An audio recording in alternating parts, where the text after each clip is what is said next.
आपका मेरे channel concept of physics bye Pankaj sir में स्वागत है और मैं आपका पंकज सर। आज हम लोग वैद्युत द्विध्रुव पढ़ेंगे। तो वैद्युत द्विध्रुव क्या होता है वहां से हम लोग थोड़ा स्टार्टिंग करते हैं। वैद्युत द्विध्रुव का मतलब एक सिस्टम, और सिस्टम मतलब निकाय जिसमें दो एक जैसे आवेश हों, एक मैग्नीट्यूड के, एक परिमाण के, और उनको स्मॉल डिस्टेंस पे सेपरेट कर दिया जाए, रख दिया जाए, तो उस निकाय को हम वैद्युत द्विध्रुव कहते हैं। मतलब दो बराबर किंतु विपरीत चार्ज को एक दूसरे से कम दूरी पर रख दिया जाए तो इस निकाय को हम क्या कहते हैं? वैद्युत द्विध्रुव। तो आइए हम डिफिनेशन इसकी बना लेते हैं। जब दो बराबर व विपरीत आवेशों आवेशों को एक दूसरे से कहाँ रखा जाए? अल्पतम दूरी पर रख दिया जाए तो क्या कहते हैं भाई? तो इस निकाय को वैद्युत द्विध्रुव कहते हैं। तो इस निकाय को हम क्या कहते हैं? वैद्युत द्विध्रुव। यानी एक ऐसा निकाय जिसमें दो बराबर आवेश हों, जैसे लाइक दिस, ये आवेश, इस पे माइनस और इस पे हमने प्लस, इनके बीच की दूरी 2l दिखा दिए। 2l का तात्पर्य यहाँ ये नहीं है कि 2l एकदम एग्जैक्टली आपको करना है। 2l का मतलब ये है कि आप जब इसको आधा करेंगे ना तो यल हो जाए, इसीलिए 2l हमने माना। अच्छा, ये वैद्युत द्विध्रुव है तो वैद्युत द्विध्रुव के पास आघूर्ण होता है। कैसे? जैसे कि आप आघूर्ण निकालते हो किसमें? बल में निकालते हो तो बल और उसके साथ दूरी ले लेते हो तो बल का आघूर्ण निकल जाता है। उसी तरह आप रेखी संवेग के साथ उसके घूर्णन से दूरी ले लेते हो तो कोणीय संवेग निकल जाता है। उसी तरह इनमें से एक आवेश और इसके बीच की दूरी हम ले लेते हैं तो उसे हम लोग वैद्युत द्विध्रुव का आघूर्ण कहते हैं। तो आइए वैद्युत द्विध्रुव का आघूर्ण हम जाने क्या होता है भाई? वैद्युत द्विध्रुव का आघूर्ण, राइट। तो इसको इलेक्ट्रिक डायपोल मोमेंट हम लोग कह लेते हैं। Electric dipole moment, right. ये क्या है? पहली बात तो ये इसकी ताकत को मेजर करता है। जो इलेक्ट्रिक डायपोल होता है उसकी ताकत बताता है इसका आघूर्ण। तो क्या होता है? यह वैद्युत द्विध्रुव की प्रबलता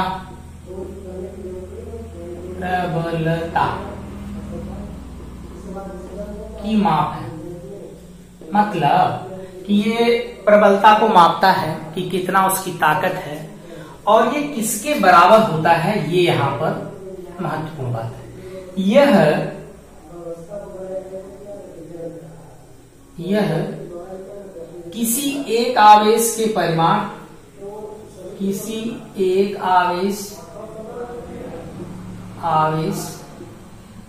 के परिमाण तथा उनके बीच की दूरी के गुणनफल के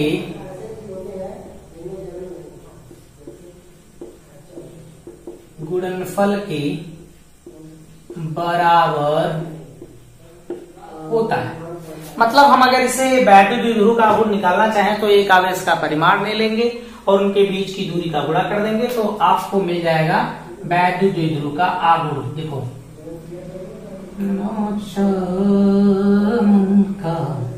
तो यहाँ पर minus Q E plus Q, इनके बीच की दूरी 2l भैया। तो बल का इसका गुण क्या आएगा, P बराबर Q इंटू 2l।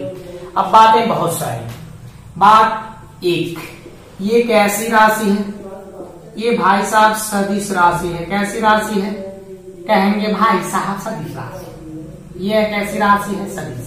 तो P vector Q into 2l पे हम लगा देंगे वेक्टर फॉर्म। इसकी दिशा किधर से किधर होती है बताओ, हम फिजिक्स पढ़ रहे हैं तो उसकी दिशा माइनस से किधर होगी, प्लस की तरफ यार। और क्या, अच्छा इसका मात्रक क्या होगा भाई, यहां से देखो बोलो, इसका मात्रक क्या कूलाम है, इसका मात्रक क्या है मीटर है, इसका और चीज अन्य मात्रक एक होता है जिसको हम लोग डिवाई कहते हैं, तो इसका मात्रक होता है डिवाई। अच्छा जी, तो एक डिवाई बराबर कुछ होता है, तो एक डिवाई बराबर 3.3 गुणे 10 की पावर -30 कूलाम इंटू मीटर। थोड़ा से बड़ा लिखिए, कूलाम इंटू मीटर। इसका विमीय सूत्र भी निकाला जा सकता है का, हाँ जी, इसका विमीय सूत्र, आइए इसका विमीय सूत्र निकाल लियो भैया। इसका क्या होगा 80, ये दूरी है तो l हो जाएगा, तो 80l ऐसा हुआ। अब हम लोग कुछ मोस्ट चीजों पर चलते हैं। जैसे पहली चीज ये कि हम बताएं इसमें भाई कि इसकी जो फिजिकल सिग्निफिकेंस है क्या होती है। फिजिकल सिग्निफिकेंस का मतलब, तो ये चीज ये है कि आप भाई अगर हम इस वैद्युत द्विध्रुव आघूर्ण की बात करते हैं तो ये एक माइनस आवेश और एक क्या होता है प्लस आवेश, ये एक दूसरे से कुछ दूरी पर रखे होते हैं, और ये अगर रखे हैं तो ये इस निकाय को वैद्युत द्विध्रुव कहते हैं, राइट। चूंकि इसके पास आवेश है तो इलेक्ट्रिक फील्ड बनाता होगा कि नहीं, ये भी तो बात है, हम तो जानते हैं यार इलेक्ट्रिक फील्ड बनती है कैसे, E बराबर 1/4πε0 Q/r², ऐसी बनती है। तो इसके पास आवेश है कि नहीं है, तो इसके पास कितना आवेश है बोलो यार, नेट आवेश इसके पास तो कहोगे 0 माइनस प्लस टोटल 0। तो क्या इलेक्ट्रिक फील्ड इसकी 0 हो गई, लेकिन भाई इसकी वैद्युत क्षेत्र 0 नहीं होता है, लेकिन वैद्युत क्षेत्र 0 क्या नहीं होता है। अब प्रश्न ये है क्यों नहीं होता है, तो इसलिए नहीं होता है क्योंकि दोनों आवेश एक दूसरे से कुछ दूरी पर स्थित होते हैं। ओके, ये देखिए यहां पर इसका नेट आवेश 0 है, लेकिन फिर भी इसके कारण जो वैद्युत क्षेत्र बनेगा वो 0 नहीं होगा। तो वो 0 क्यों नहीं होगा, इस बात को थोड़ा सा हम समझते हैं। देखिए भाई, अगर इसके कारण हमें यहां कहीं वैद्युत क्षेत्र बताना होगा तो आप देखना इसके लिए अलग दूरी होगी और यहां से इसके लिए अलग दूरी हो जाएगी। ये रीजन इसलिए हुआ है कि ये दोनों बहुत कुछ न कुछ दूरी पर है। अगर ये दोनों आवेश एकदम पास पास होते हैं, इनके बीच में कोई डिस्टेंस नहीं होती, तो आप सोच के देखो यहां पर जितना इस Q2 के लिए रहता, सॉरी Q दोनों है, तो इस वाले Q के लिए प्लस वाले के लिए और ये माइनस, तो प्लस वाले के लिए जितनी दूरी होती उतनी माइनस वाले के लिए होती, तो दोनों की दूरियां बराबर हो जाती और वैद्युत क्षेत्र एक दूसरे से कटकर 0 हो जाते। परंतु यहाँ पर वैद्युत क्षेत्र 0 नहीं होंगे क्योंकि दोनों कुछ न कुछ दूरी पर स्थित है। उसी तरह अगर आप इसमें -1 यहाँ और 1 प्लस यहाँ लेते और इसको इस ढंग से यहाँ पर आपको वैद्युत क्षेत्र बताना रहता, तो देखिए इनके कुछ दूरी पर होने के कारण यहाँ पर यहां वैद्युत क्षेत्र बनेगा, यहां वैद्युत क्षेत्र बनेगा।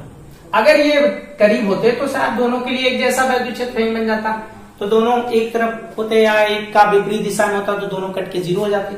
लेकिन यहाँ पर इनका सेपरेशन होगा तो कोई इधर आएगा, कोई इधर, कोई इधर, तो इनका जुड़ेंगे वैद्युत क्षेत्र और जीरो नहीं हो सकते।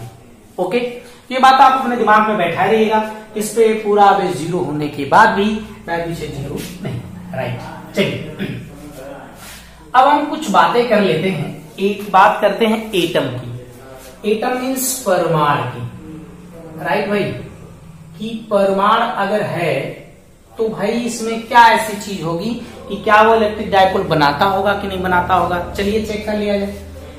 आप सब जानते हो कि परमाणु के पास इलेक्ट्रॉन, प्रोटॉन, न्यूट्रॉन ऐसे होते हैं। प्रोटॉन और न्यूट्रॉन उसके नाभिक में होता है, इलेक्ट्रॉन उसकी बाहरी कक्षा में बेचारा घुमक्कड़ी करता है, घूमता रहता है घूमता है।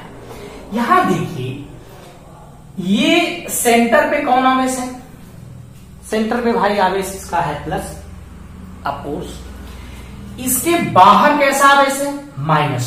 तो हम लोग जैसे सेंटर ऑफ मास मतलब कि द्रव्यमान केंद्र से जानते हैं कि जब यहां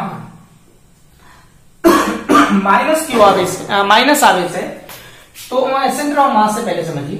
तो ये क्या होगा, ये सभी कण का जो द्रव्यमान है वो कहां पर केंद्रित होगा?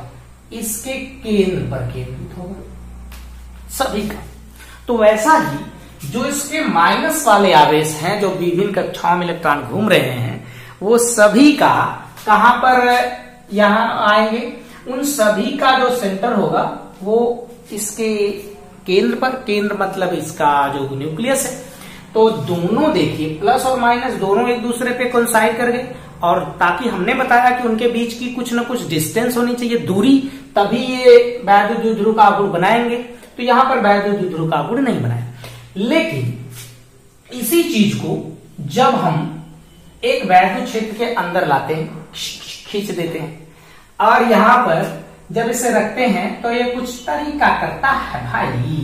वैद्युत क्षेत्र इधर है ना, तो जो प्लस वाले हैं बेचारे वो वैद्युत क्षेत्र की दिशा में, जो माइनस वाले उनको दूर भगाएगा। अब ये इनके बीच में सेपरेशन हो गया, मतलब ये कुछ दूरी पर हो गए। अगर ऐसा हुआ तो इनके बीच वैद्युत द्विध्रुव आ जाएगा, यानी वैद्युत द्विध्रुव का गुण आएगा। राइट, अब कोर्स हम चलते हैं। अब इसके हिसाब से अगर हम और देखें मॉलिक्यूल्स तो कितने तरह के होते होंगे, आइए देखा जाए। तो हम बात करते हैं, अच्छा, अणु मतलब मॉलिक्यूल। आइए, ये दो तरह का होता है। एक तरीका होता है, एक होता है ध्रुवित अणु, जिसे हम लोग कहते हैं पोलर मॉलिक्यूल्स।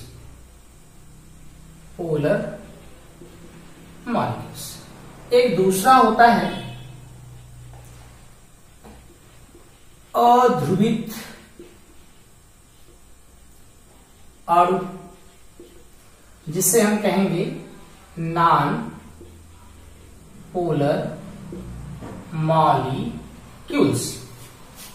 तो देखिए, जो ध्रुवित, तो देखिए दो तरह के अणु, एक ध्रुवित और एक अध्रुवित। आइए इसको हम लोग समझते हैं। ये ध्रुवित अणु कौन कौन से?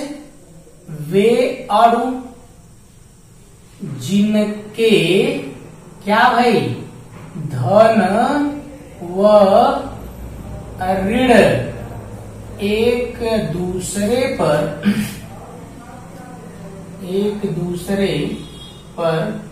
क्या नहीं होते, संपाती नहीं होते हैं। अच्छा, तो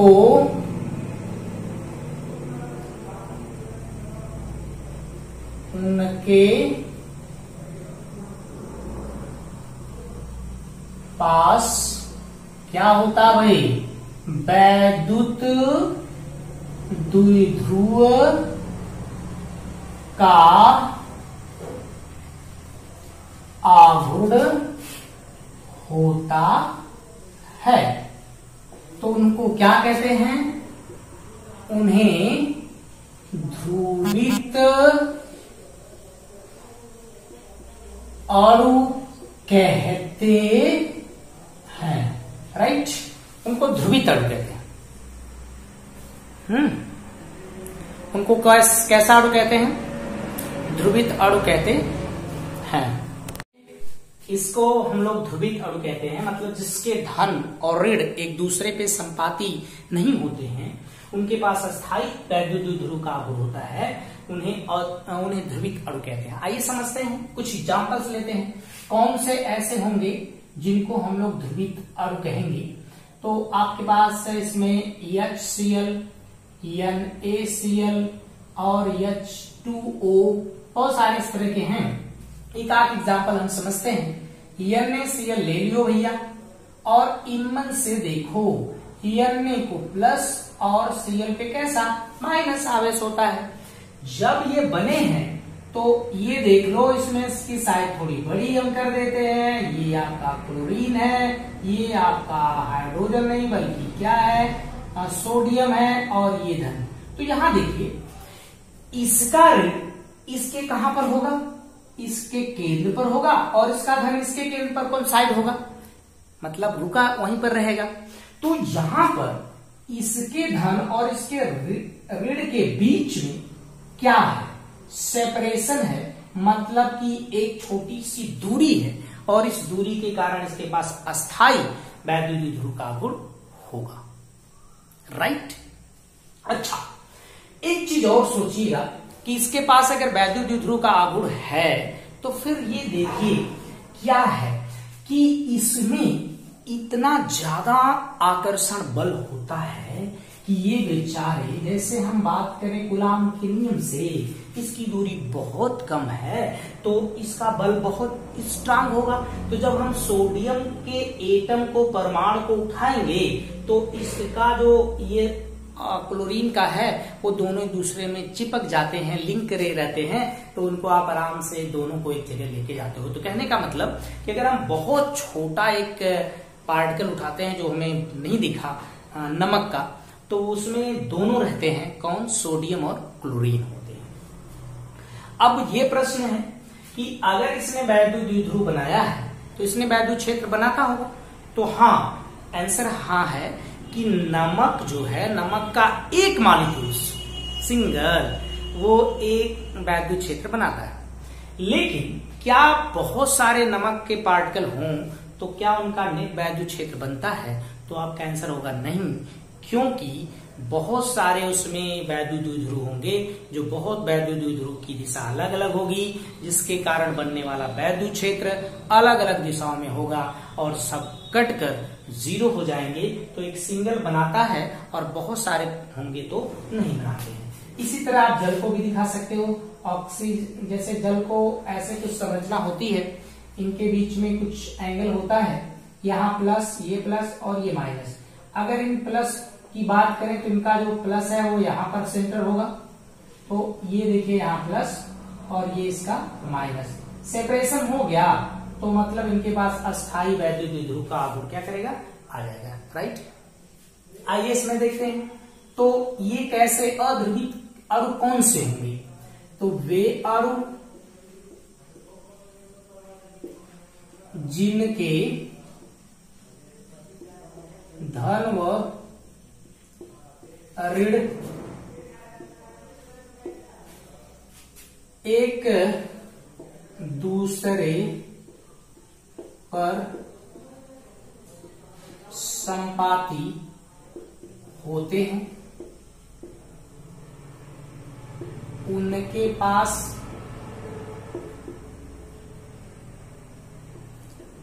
अस्थाई वैद्युत द्विध्रुव का आघूर्ण नहीं होता है। उनके पास अस्थाई वैद्युत द्विध्रुव का आघूर्ण नहीं होता है। कैसे? कुछ एग्जांपल्स ले लेते हैं। चलो हम इसमें जैसे लिखते हैं भैया, आ जाओ H2O2CO2 ETC, बहुत सारे इस तरह होंगे।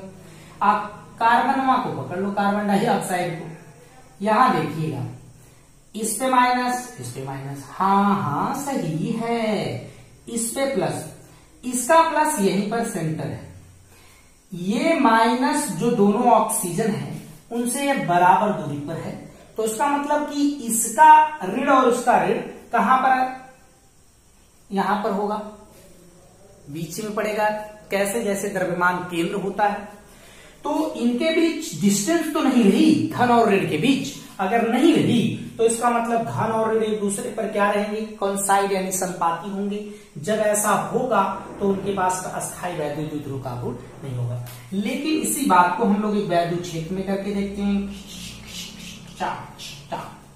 यहां देखिएगा, यहां देखिएगा, यहां देखिएगा, ई बेचारा वैद्युत क्षेत्र है जिसकी दिशा इधर है, इस माइनस वाले को कहेगा भागो इधर, तो ये माइनस वाले की पोजीशन यहां मान लो हो गई, इस माइनस वाले की पोजीशन यहां हो गई। ये जो धन था मतलब कार्बन, वो उसकी पोजीशन आगे होगी क्योंकि उस पे बल वैद्युत क्षेत्र की दिशा में लगेगा, धन है तो इधर हो गया। अब बोलो, इसका धन यहां है, इसका और इसका, अब जो माइनस का सेंटर होगा वो कहीं इधर आएगा, मतलब कि ऋण और धन क्या हो गए, एक दूसरे से सेपरेट हो गए, यानी एक दूसरे पर संपाती नहीं हुए, तो इनके पास नेट वैद्युत द्विध्रुव का गुण क्या कर गया, आ गया। ओके, तो ये आपको बहुत अच्छा लगा होगा। So thank you. इतनी गर्मी में हम लोग वीडियो बना